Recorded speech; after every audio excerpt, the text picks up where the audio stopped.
ஜீவவசனம் கூறுவோம், சகோதரரே சேர்ந்தே எக்காலம் ஊதுவோம்.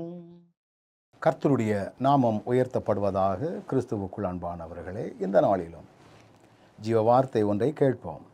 115 சங்கீதம் 3 வசனம் இப்படி சொல்லுகிறது: நம்முடைய தேவன் பரலோகத்தில் இருக்கிறார், தமக்கு சித்தமான யாவையும் செய்கிறார். இதில் வரக்கூடிய பதம் எனக்கு ரொம்ப பிடிச்சிருக்குது. தமக்கு சித்தமான யாவையும் செய்கிறார். உங்கள் விருப்பப்படி உங்களை ஆசீர்வதிப்பார் என்கிற ஒரு வார்த்தையை கேட்டால் நமக்கெல்லாம் ஆனந்தம் பெருகும். ஆனால் இந்த வசனம் என்ன சொல்லுதுன்னா, அவருக்கு விருப்பமானதை பரலோகத்திலிருந்து அவர் செய்கிறார். அவருக்கு சித்தமானது. அப்போ நம்ம ஒவ்வொரு நாள் எழும்பும் பொழுதெல்லாம் உமக்கு சித்தமானது என்ன, உமக்கு விருப்பமானது என்ன?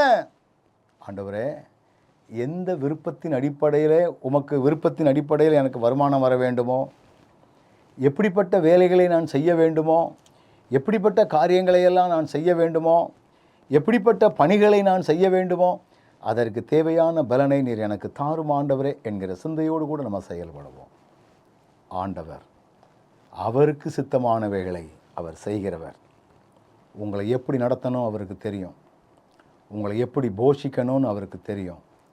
எப்படி உயர்த்தணும்னு அவருக்கு தெரியும். எப்படி வழிநடத்தணும்னு அவருக்கு தெரியும்.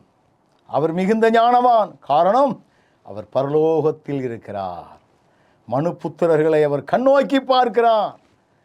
சில நேரங்களில் நாம் என்ன பண்ணுதோம், ஆண்டவருக்கு இதை இப்படி நடத்தும் ஆண்டவரே, அப்படி நடத்தும் ஆண்டவரேன்னு ஆலோசனை சொல்கிறோம். நீங்கள் ஆலோசனை சொல்லுவதை நிறுத்திவிட்டு தேவனுடைய சித்தத்துக்கு அர்ப்பணியுங்க. அவர் தமக்கு சித்தமானதையெல்லாம் செய்கிறவர் என்பதை மனதிலே நீங்கள் கொள்ளுங்கள். நிச்சயமாகவே அது ஆசீர்வாதம் மிகுந்ததாக இருக்கும். இன்றைக்கி தேவனுடைய விருப்பத்துக்கு அர்ப்பணித்து வாழக்கூடிய மக்கள் ரொம்ப ரொம்ப குறைந்து போனார்கள். தங்களுடைய விருப்பம்தான் நிறைவேறணும் என்கிற எண்ணத்தோடு ஓடிக்கொண்டிருக்கிற மக்கள் பெருகியிருக்கிற இந்த காலகட்டங்களில், ஆண்டவரே, நீர் என் வாழ்க்கையில் என்ன விரும்புகிறீர்? என்னுடைய ஊழியத்தில் என்ன விரும்புகிறீர்?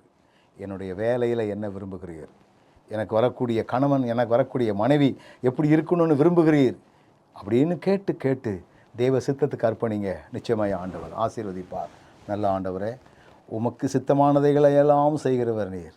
எனவே நாங்கள் உம்முடைய சித்தத்துக்கு நாங்கள் அர்ப்பணிக்கிறோம்.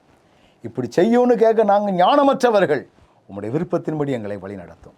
இயேசுவின் நாமத்தில் பிதாவே, ஆமென்.